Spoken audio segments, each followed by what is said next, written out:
নফসের দাসত্ব নিয়ে বিস্তারিত আলোচনা করা হল। তুমি কি জানো তুমি কার দাস? আল্লাহর নাকি নিজের নফসের? হয়তো তুমি নামাজ পড়ো, কুরআন পড়ো, অথচ তুমি এখনো নফসের গোলাম। এই দাসত্ব সবচেয়ে ভয়ানক, সবচেয়ে গোপন আর সবচেয়ে ধ্বংসাত্মক। নফসের পরিচিতি। নফস এটা আরবি শব্দ। এর অর্থ আত্মা, প্রবৃত্তি, মন। এই নফস আমাদের ভালো চাই, আবার মন্দ চাই। কুরআন বলেছেন, নিশ্চয়ই নফস তো মন্দ কাজের প্রতি উৎসাহ দেয়। এই নফস কখনো বলে আরো ঘুমাও, কখনো বলে আরেকটু দেখো হারাম কন্টেন্ট, আবার কখনো ফিস ফিস করে আজকে নামাজ মিস করলেও চলবে। আমরা বুঝতেই পারি না আমরা কার দাস হয়ে গেছি। নফসের দাসত্বের লক্ষণ। ১. গুনাহকে হালকা মনে করা। আপনি কি নিজের গুনাহ দেখে ভয় পান না? আপনি কি মনে করেন আল্লাহ তো গফুরুর রহিম, মাফ করে দেবেন? হ্যাঁ, তিনি দয়ালু, কিন্তু তিনি শদীদুল ইকাব, মানে কঠোর শাস্তিদাতাও। ২. আত্মা শান্ত নয়। গুনাহর পর আপনার মনে কি অনুশোচনা হয় না? মন কি ভারী হয় না? যদি না হয়, বুঝুন নফস এখন রাজত্ব করছে। ৩. ইবাদতে অলসতা।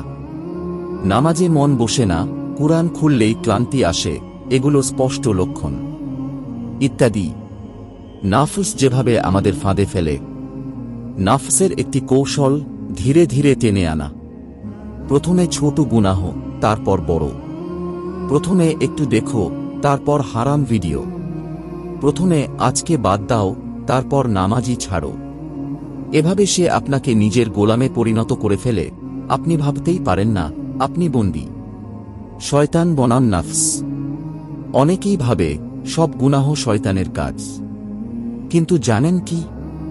শয়তান আপনাকে প্ররোচনা দেয়, কিন্তু নফস আপনাকে কাজটা করায়। শয়তান আপনাকে দাওয়াত দেয়, আর নফস আপনাকে বাধ্য করে গুনাহকে জাস্টিফাইড করে তোলে। নফসকে জিততে দিলে সে আপনাকে টেনে নিয়ে যাবে জাহান্নামের পথে। আল্লাহর কাছে সবচেয়ে বড় সফলতা কি? সফলতা মানে কি বেশি টাকা, বড় ঘর, নামি চাকরি? কুরআনের ভাষায় সফলতা হল যে ব্যক্তি তার রবের সামনে দাঁড়ানোর ভয় রাখে এবং নিজের নফসকে কুপ্রবৃত্তি থেকে বিরত রাখে, জান্নাতই হবে তার ঠিকানা। কিভাবে মুক্তি পাওয়া যাবে এই দাসত্ব থেকে? ১. নিজের নফসকে চিনুন। প্রতিদিন নিজের কাজ রিভিউ করুন। আপনি কি গুনাহ করছি? মন কি বিক্ষিপ্ত? সত্যি কি আল্লাহর ভয় আপনার অন্তরে? ২. তাকওয়া অর্জন করুন। তাকওয়া মানে সব সময় আল্লাহকে স্মরণ করা। একা থাকলেও, গোপনে হলেও আপনি নিজেকে প্রশ্ন করেন, আল্লাহ আমাকে দেখছেন, আমি কি এই কাজ করব? ৩. নিয়মিত তোবা করুন। আপনার নফসকে প্রতিদিন ধুইয়ে ফেলুন তোবার অশ্রু দিয়ে।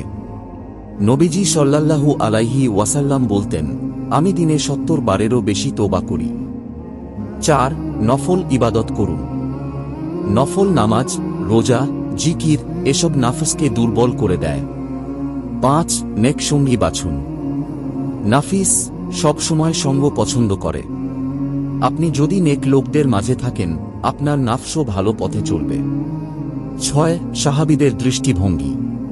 ওমর রাদিয়াল্লাহু তাআলা আনহু বলতেন, হিসাবের আগে নিজেকে হিসাব করো, বিচার দিবসের আগে নিজেকে ওজন করো। তারা প্রতিদিন নিজের নফসের হিসাব নিতেন।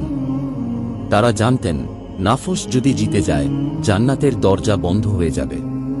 নফসের দাসত্ব থেকে হিদায়াতের পথে আসা একটি ছোট গল্প যেমন। রায়হান এক যুবক, যিনি আল্লাহর পথে চলার চেষ্টার মধ্যে ছিলেন, একদিন হারাম ভিডিও দেখে তার নফসের কাছে পরাজিত হয়ে যায়। সে নামাজ, কুরআন সবকিছুতেই অলস হয়ে পড়ে। একদিন মসজিদে নামাজের পর রায়হান এক অসহ্য কষ্ট অনুভব করল এবং আল্লাহর কাছে ক্ষমা চেয়ে দোয়া করল, আল্লাহ, আমাকে ফিরে আসার সুযোগ দিন। আল্লাহর রহমতে রায়হান তার জীবন বদলে ফেলে।